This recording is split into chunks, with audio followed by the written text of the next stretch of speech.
Hello everyone and Jai Shri Shyam. This is the Tanu and today we will discuss about the peritonsillar abscess.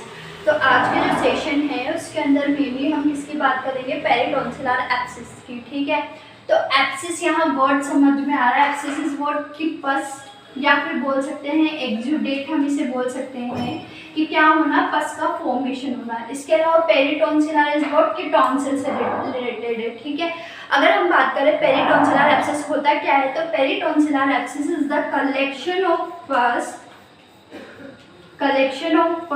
या फिर exudate हम बोल सकते हैं between the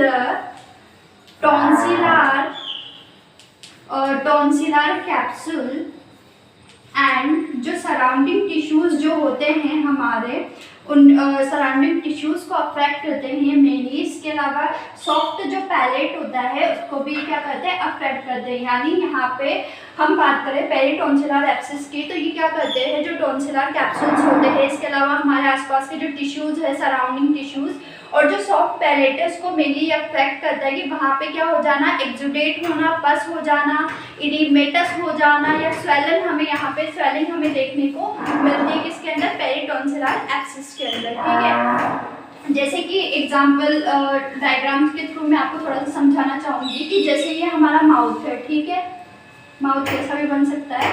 ठीक है, अब इसके अंदर क्या हुआ कि जैसे ये क्या है, यूला है. ठीक है, यूला. ठीक है, इसके अंदर क्या होता है कि मेनली जो हमारे आसपास के टिश्यूज हो गए, इसके अलावा सॉफ्ट पैलेट जो हो गया, यूला हो गया, ये सब क्या होता है, आपस अफेक्टेड होते हैं. इसके अंदर यहाँ पे हमें क्या देखने को मिलता है, पस का कलेक्शन देखने को मिल सकता है. पस कलेक्शन या एक्सुडेट हम इसे कह सकते हैं, वो हमें यहाँ पे देखने को मिल सकता है. आसपास के टिश्यूज मेनली यहाँ अफेक्ट होते हैं. ठीक है, तो इसे हम पेरिटोंसिलर एब्सिस कहते हैं. नेक्स्ट इसमें बात करेंगे हम इसके कि क्या क्या कारण है, किस कारण की वजह से पेरिटोंसिलर एब्सिस हमें देखने को मिलता है. ठीक है, तो कॉजेस की बात करें तो कॉजेस इसका क्या होता है, अननोन कॉज है इसके मेनली. सॉरी डिस्टर्बेंस हो रहा है बट फिर भी हम पढ़ाएंगे, हम पीछे नहीं हटेंगे. ठीक है, और आपको भी पढ़ना है. ठीक है, अननोन कॉजेज है पेरिटोंसिलर एब्सिस के कि इसका एग्जैक्ट कोज जो है वो मालूम नहीं है. कई सारी डिजीजेज है जिनका एग्जैक्ट कोज हमें नहीं पता होता है. बस कुछ कॉजेज बोल सकते हैं कि जैसे पेरिटोंसिलर एब्सिस का मेन रीजन तो नहीं बोल सकते मे भी, बट हो सकता है जैसे कि डेंटल इन्फेक्शन हो गया. ठीक है, इसके अलावा स्मोकिंग हो गया, कोई बंदा स्मोकिंग कर रहा है उसके अंदर हमें देखने को मिल सकते हैं. इसके अलावा स्ट्रेप्टो बैक्टीरिया होता है, स्ट्रेप्टोकोकल बैक्टीरिया की वजह से हो सकता है ये. तो एग्जैक्ट कोज तो इसका मालूम नहीं है, लेकिन जो मालूम है वो एक डेंटल इन्फेक्शन हो गया, एक स्मोकिंग हो गया, स्ट्रेप्टोकोकल बैक्टीरिया के थ्रू हो सकता है. ठीक है, इसके अलावा मेन बात करते हैं इसके साइन एंड सिम्टम्स की. कौन कौन से साइन एंड सिम्टम्स हमें इसके देखने को मिलते हैं, तो इसके अंदर ओरल सीक्रेशन हमें देखने को मिलेगा कि इसके अंदर माउथ से क्या होगा कि सीक्रेशन होता रहेगा. ठीक है, सीक्रेशन बोल सकते हैं, सलाइवा में भी सीक्रेट होता रहेगा. इसके अलावा यहाँ पे क्या सुनाई देती है, मुफल्ड वॉइस हमें इसमें सुनाई देती है. मुफल्ड वॉइस क्या होती है, ये एक ऐसा साउंड होता है जब हम किसी भी हॉट या फिर हॉट जो भी फ्लूइड होता है जब उससे हम इंटेक करते हैं, मे बी मिल्क हो गया, टी हो गया, तब जो हमारा साउंड निकल के आता है, जैसे हमने गरम चाय पी ली तो उसकी वजह से जो साउंड निकल के आएगा दैट इज मुफल्ड वॉइस. ठीक है, इसके अलावा इसमें क्या होता है, डिस्फेजिया हमें देखने को मिलता है, डिस्फेजिया हो गया. इसके अलावा हमें यहाँ पे देखने को मिलेगा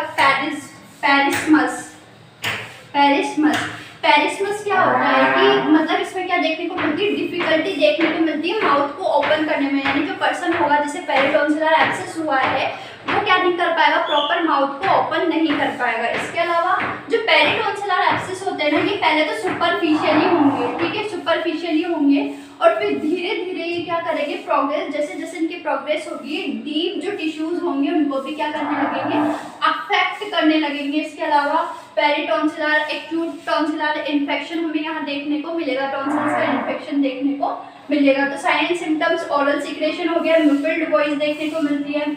इसके अलावा डिस्फेजिया हो गया, पेरिस्मस यहाँ पे हमें देखने को मिलेगा. ठीक है,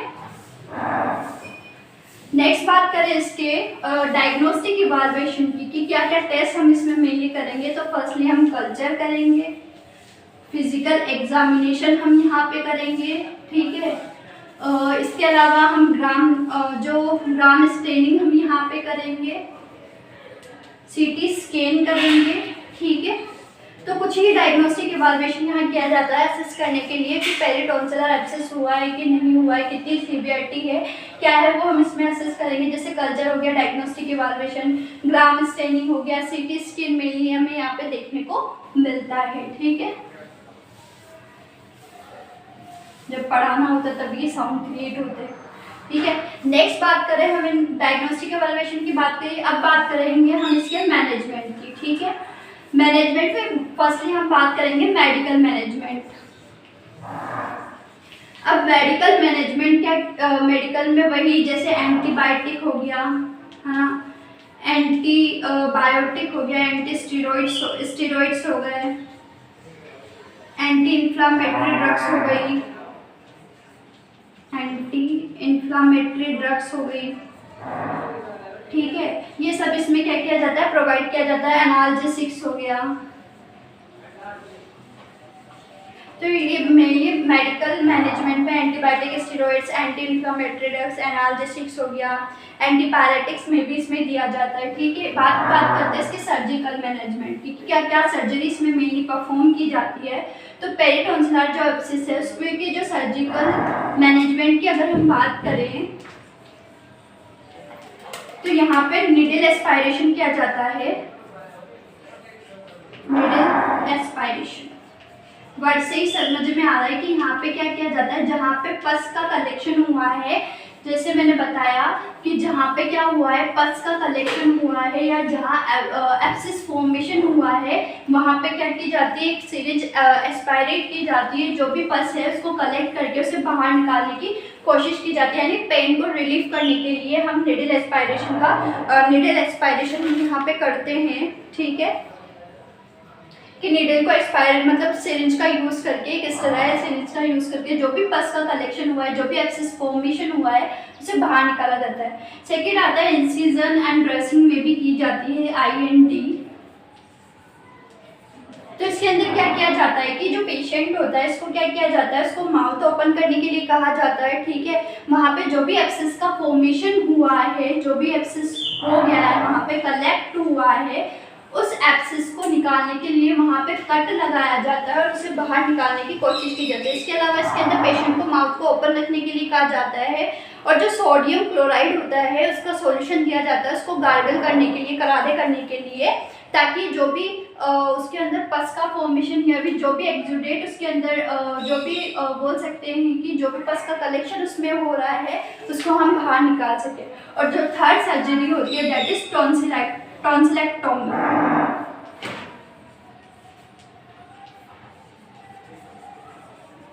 टॉमी आगे इट मीन्स रिमूवल किया जाता है किसका, टॉन्सिल्स का, ठीक है।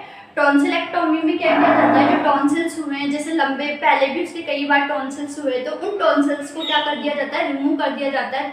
अगर उसको जैसे ड्रेनेज करने में हमने वहाँ पे नीडल एस्पायरेशन का यूज़ किया, अगर वो उसको हैंडल नहीं कर पा रहा है, उसको उससे वो कंट्रोल में नहीं हो पा रहा है, उससे उसको पेन वगैरह हो रहा है, तो उस कंडीशन में हम यहाँ पे टॉन्सिलेक्टोमी करेंगे, यानी रिमूवल कर देंगे टॉन्सिल्स का, ताकि उसको बार बार वो प्रॉब्लम ना हो। That is peritonsillar abscess. I hope आपको ये समझ में आया होगा। और जो वॉइस आ रही थी पीछे से, उसकी वजह से मैं आपसे सॉरी कहना चाहूँगी। और अगर इसमें किसी को कोई डाउट हो तो प्लीज़ अपने डाउट शेयर करें एंड लाइक शेयर सब्सक्राइब करें मेरे चैनल को, ताकि मैं आपको उससे भी जितनी भी मेरे में नॉलेज होगी उतनी आपको वीडियो आपको शेयर कर सकूँ। और जितने मेरे खुद के भी कई सारी चीज़ें होती है जो भी मेरे खुद के भी क्लियर नहीं है, वो भी मे बी इन वीडियोज़ के थ्रू मेरी क्लियर हो सके इन चीज़ों को आपको एक्सप्लेन करने से। धन्यवाद।